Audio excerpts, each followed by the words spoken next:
Why do you tense up when someone strikes at you with words? Why does your body prepare for battle when someone tries to wound your pride? Right now, as you sit there, think about the last time someone hurt you. What happened to your breathing? What happened to your muscles? What happened to your mind? You became rigid. You became stone. And stone, my friend, can be broken. But water cannot be broken. Strike water with your fist and your fist passes through. Water yields, yet it is never defeated. It flows around the obstacle, over it, under it, through the smallest crack. It finds a way without fighting. It wins without battling. This is the first principle you must master if you want true power over your life. Most people believe that strength means standing firm against attack. They think power comes from hitting back harder than they were hit. They are wrong, completely wrong. This kind of thinking keeps you trapped in an endless cycle of action and reaction, move and countermove, hurt and revenge. You become a puppet dancing to the tune of everyone who knows how to pull your strings. When someone hurts you and you react immediately, you have just handed them your power. You have given them control over your emotions, your thoughts, your energy, your entire state of being. They throw a stone into the calm lake of your mind, and you let the ripples control everything that follows. You become their effect, not your own cause. Think about this carefully. The moment you react to someone's attack, you are no longer acting from your own center. You are responding to their agenda, their timing, their choice of battlefield. They have successfully made you dance to their rhythm.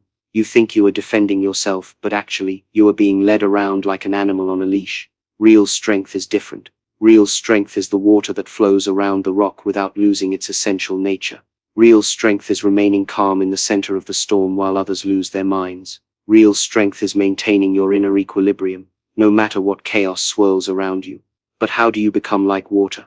How do you develop this kind of unshakable inner power? First, you must understand the difference between reacting and responding. When you react, you are unconscious. You are being driven by emotion, by ego, by the primitive parts of your brain that want to fight or flee. Reaction is automatic, immediate, and usually destructive. It comes from a place of weakness disguised as strength. Response is different. Response comes from consciousness, from choice, from your higher self. When you respond, you breathe. You consider. You choose your action based on what serves your highest good, not what satisfies your wounded ego. Response is deliberate, measured, and usually constructive. It comes from a place of true strength. The gap between stimulus and response is where your freedom lives. Someone says something meant to hurt you. That is the stimulus. What happens next is entirely up to you. You can react automatically like a machine, or you can respond consciously like a human being in full possession of their power. Most people have no gap. Someone pushes their button, and they explode instantly. They have trained themselves to be reactive machines, and they wonder why their lives feel out of control. They wonder why they keep getting into the same conflicts, the same dramas, the same painful patterns over and over again. You must create that gap. You must build space between what happens to you and how you choose to handle it. This space is sacred ground. This space is where you reclaim your power. This space is where you become the author of your own life instead of a character in someone else's drama. When someone tries to hurt you, stop, breathe, feel your feet on the ground. Feel the air entering and leaving your lungs. Come back to your center. Ask yourself, what would serve me best right now? What response would be most aligned with who I want to be? What action would I take if I were coming from my highest self instead of my wounded ego? This is not passivity. This is not weakness. This is the most powerful thing you can do. You are taking back control of your own inner state. You are refusing to let someone else's behavior determine your experience of life. Water teaches us something profound about power. Water never fights directly with obstacles in its path. It does not rage against the rock. It does not waste energy trying to move what cannot be moved. Instead, it flows. It finds another way. It goes around, over, under, through. It is patient, persistent, and ultimately unstoppable. A river carves the grandest canyons not through force but through consistency. Drop by drop, day by day, year by year, the water slowly shapes the hardest stone. The rock appears stronger, but the water is more patient. The rock seems permanent, but the water outlasts it. Eventually the mighty canyon stands as testimony to the power of flowing rather than fighting.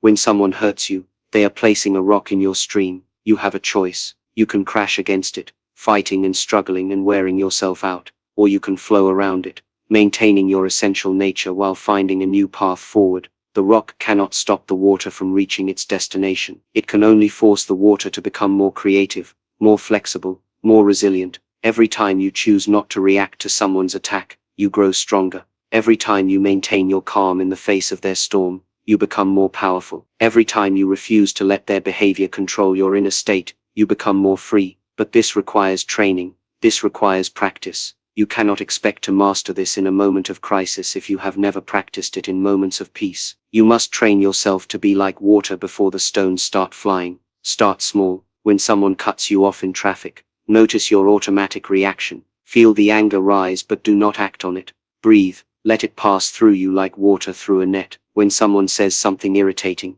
before you respond, feel the urge to snap back, but choose differently. When someone tries to pick a fight, recognize what they are doing and refuse to join them on their battlefield. Each time you make this choice, you are strengthening your inner muscles. You are building your capacity to remain centered under pressure.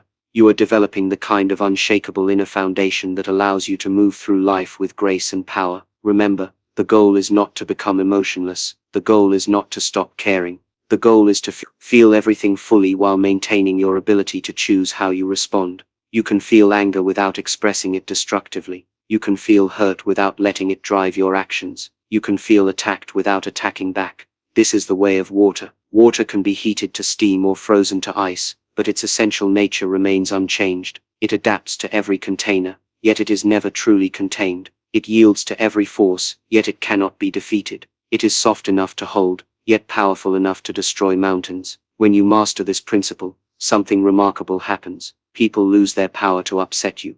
Their words bounce off you like arrows off armor. Their attacks pass through you like light through glass. You become unreachable, not because you have built walls, but because you have learned to flow. The person who cannot be baited into reaction is the most powerful person in any room. They move through conflict like a skilled dancer, never losing their balance, never losing their composure, never losing their center. Others exhaust themselves with emotional outbursts while the water-like person conserves their energy for what truly matters. This is your first lesson in reclaiming your power. Stop reacting to every provocation. Stop giving others control over your inner state. Stop letting their behavior determine your experience. Become like water, Maya's yielding yet unconquerable, soft yet ultimately unstoppable. The rock thinks it has defeated the water because the water flows around it, but the water knows better. The water knows that flexibility is strength, that yielding is victory, that the path of least resistance leads to the greatest power. Time will prove the water right, as it always does. Your enemies want you to react. They want you to lose your composure, your dignity, your power. They want to drag you down to their level, where they can defeat you. When you refuse to react, you have already won. You have maintained your essential nature while they have revealed theirs. You remain like water while they shatter themselves against the rocks of their own anger. This is the beginning of true mastery. This is the foundation upon which all real power is built. Master the art of flowing around obstacles instead of fighting them directly, and you will find that life becomes not a series of battles to be won or lost, but a river to be navigated with skill, grace, and wisdom. The water that flows in the stream today will reach the ocean tomorrow. It may encounter 1,000 rocks along the way, but each obstacle only makes it stronger, more determined, more sure of its destination. Be that water. Flow beyond reaction into the vast ocean of your own unlimited potential. But flowing like water is only the beginning. Now you must learn something even more challenging, something that separates the true masters from those who merely think they understand. You must learn to empty your cup. What fills your cup right now? What makes you so heavy that you cannot flow freely? What makes you so rigid that every attack finds its mark? Your cup is filled with ego. Your cup is filled with the need to be right. Your cup is filled with pride, with the desperate hunger for others to validate your worth. Your cup is filled with old wounds that you carry around like precious treasures, polishing them daily with your attention, making sure they stay bright and painful. When your cup is full of these things, there is no room for wisdom. There is no room for peace. There is no room for the kind of inner strength that makes you truly unshakable. A full cup cannot receive anything new. A full cup spills over at the slightest disturbance. Watch what happens when someone insults a person whose cup overflows with ego. The insult finds fertile ground. It strikes exactly where they are most vulnerable because their vulnerability is so obvious, so advertised, so desperately defended. They react not because they are strong but because they are weak. They react not because they are confident but because they are terrified that the insult might be true. The person who has emptied their cup responds differently to the same insult. The words find nowhere to stick. They pass through empty space and disappear. There is nothing there to be wounded because the person has already surrendered the need to maintain any particular image of themselves. This is not about becoming a doormat. This is not about accepting abuse or letting people walk all over you. This is about becoming so internally strong that external attacks cannot destabilize you. This is about developing such a solid foundation within yourself that you do not need others to affirm your worth. Think about the last time someone's words really cut you. What exactly was wounded? Was it your body? Was it your ability to function? Was it anything real and substantial? No, what was wounded was your image of yourself, your story about who you are, your attachment to being seen in a certain way. The person who has mastered the empty cup realizes that all of these attachments are illusions. They are not their reputation.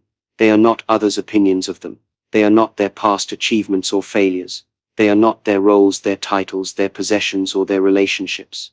They are the awareness that witnesses all of these things, but they are not the things themselves. When you truly understand this, something miraculous happens. You become unhurtable, not because you have built thick walls around yourself, but because you have realized there is nothing there that can be hurt. You have emptied your cup of everything that was never really you in the first place.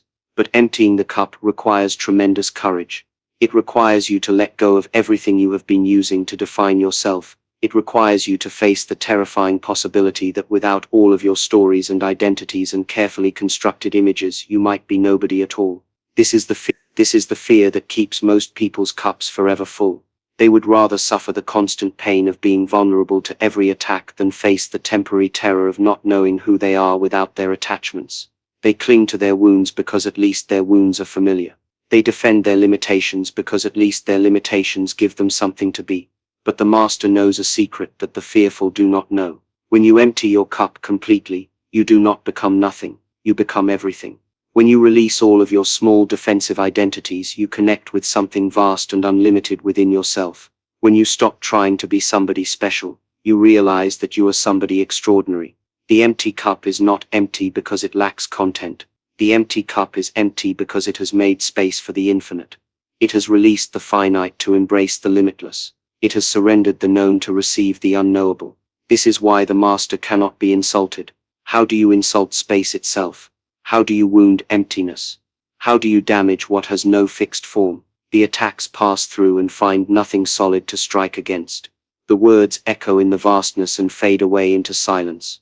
When someone tries to hurt you, they are actually giving you invaluable information. They are showing you exactly where your cup is still full. They are pointing directly to your attachments, your insecurities, your areas of inner weakness. Instead of getting angry at them, you should thank them. They are your teachers, showing you where you still have work to do. Pay attention to what hurts you most. Pay attention to what you find yourself defending most vigorously. Pay attention to what makes you lose your composure most quickly. These are not signs of your strength. These are signs of where your cup overflows with unnecessary contents. If someone calls you stupid and it hurts, you are still attached to being seen as intelligent. If someone calls you weak and it stings, you are still clinging to an image of yourself as strong. If someone rejects you and you feel devastated, you are still dependent on their approval for your sense of worth. None of these attachments serve you. They are all sources of suffering, vulnerability, and limitation. They keep your cup so full of unnecessary things that there is no room for wisdom, peace, or genuine power to enter. The process of emptying your cup is not comfortable. It requires you to question everything you have assumed about yourself. It requires you to let go of beliefs, identities, and stories that you have carried for years, maybe decades. It requires you to sit with uncertainty, with not knowing, with the uncomfortable space between who you thought you were and who you actually are. But this discomfort is temporary. This uncertainty is the price of freedom. This emptiness is the gateway to fullness. On the other side of this process, you will find yourself unshakable, not because you have become hard, but because you have become spacious. Not because you have built defenses, but because you have removed everything that needed defending. The master walks through life with an empty cup, ready to receive whatever the moment offers. They do not carry the weight of yesterday's compliments or yesterday's insults. They do not burden themselves with tomorrow's fears or hopes. They move through the present moment with complete availability, complete openness, complete freedom. When your cup is empty, you can be filled with appropriate response to each situation. When someone needs compassion, you can be compassionate without it costing you anything. When someone needs firmness, you can be firm without it coming from anger. When someone needs to be ignored, you can ignore them without it coming from resentment. You become like water, not just in your ability to flow around obstacles, but in your ability to take the shape that the moment requires. Water becomes round in a round container, square in a square container, but it never loses its essential nature. The master becomes whatever the situation demands while never losing their essential emptiness, their essential freedom. This is true strength. Not the brittle strength of the ego that can be shattered by the right words, but the flexible strength of space itself. Not the defensive strength that must constantly guard against attack, but the receptive strength that cannot be attacked because there is nothing there to attack. When you have emptied your cup, other people's behavior begins to make perfect sense. You see that they are operating from their own full cups, their own attachments, their own fears and insecurities. They attack you not because of who you are, but because of who they think they are. They try to hurt you not because you have done something wrong, but because they are in pain themselves. This understanding brings compassion. How can you be angry at people who are trapped in their own suffering? How can you take personally the actions of people who are not even acting consciously, but merely reacting from their own conditioned patterns? You begin to see that everyone who tries to hurt you is actually crying out for help. They are showing you their pain, their confusion, their desperate need for peace. They attack from weakness, not strength. They lash out from fear, not confidence. They try to make you small because they feel small themselves.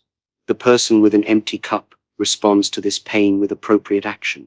Sometimes that means walking away. Sometimes that means setting clear boundaries. Sometimes that means offering help. But it never means taking the attack personally, because there is no person there to take it personally. This is the paradox of emptiness. When you have no self to defend, you become invincible. When you have no image to maintain, you become attractive. When you have no position to protect, you become undefeatable. The very thing that you feared would make you weak, letting go of your constructed identity, is exactly what makes you strong. Your enemies expect you to react from your full cup. They expect to find your buttons and push them. They expect to trigger your anger, your fear, your need to prove yourself. When they find empty space instead, they are completely disarmed. Their weapons are designed for targets that no longer exist. What can they do with someone who agrees with their insults? What can they do with someone who neither defends nor attacks? What can they do with someone who receives their anger with the same equanimity as they would receive a gift? This is the ultimate victory, winning without fighting, conquering without conflict, achieving mastery through surrender. This is the way of the empty cup, the way of true invincibility, the way of freedom from the endless cycle of hurt and retaliation that keeps most people trapped in suffering. Empty your cup. Make space for the infinite. Become so vast internally that no external attack can find you. This is not the end of your journey toward mastering the art of non-reaction. This is the foundation upon which the final and most powerful teaching can be built. Now comes the ultimate test. Now comes the mastery that separates the student from the teacher, the practitioner from the master, the follower from the pathfinder. You have learned to flow like water.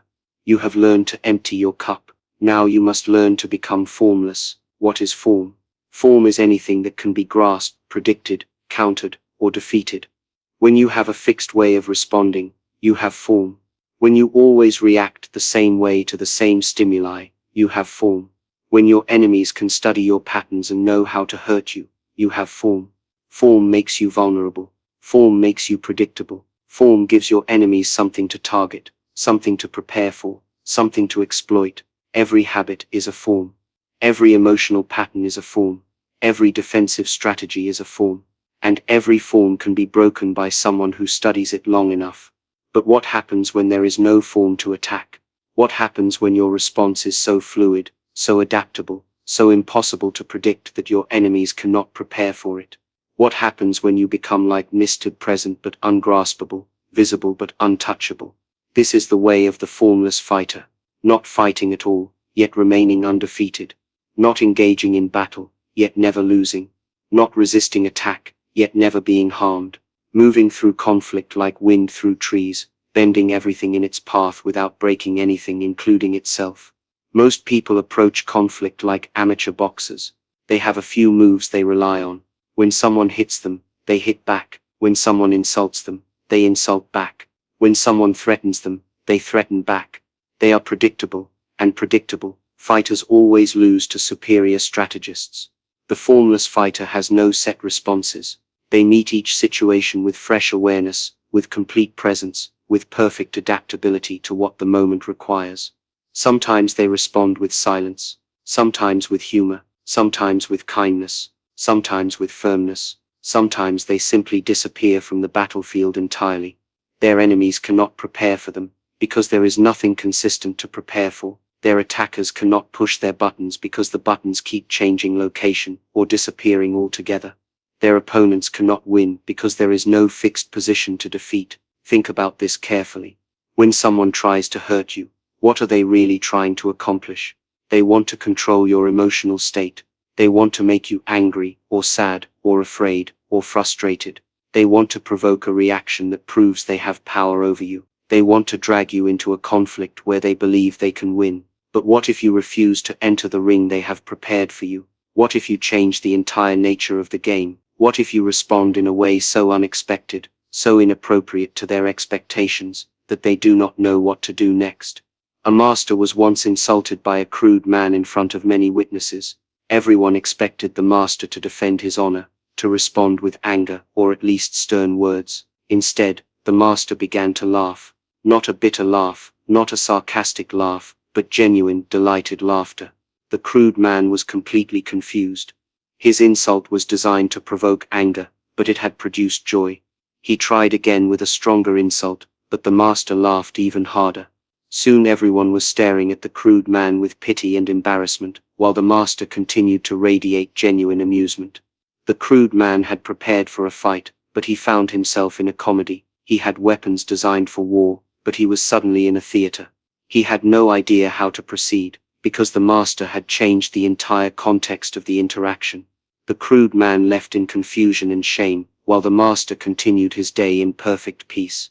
This is the power of formlessness. When you cannot be predicted, you cannot be defeated. When you respond from complete spontaneity, rather than conditioned patterns, you become unassailable. When you meet each moment with fresh awareness rather than old habits, you become invincible. But formlessness is not randomness. Formlessness is not chaos. Formlessness is perfect responsiveness to what each situation truly requires. It is action that arises from wisdom, rather than reaction that arises from conditioning. It is movement that flows from understanding, rather than behavior that flows from programming.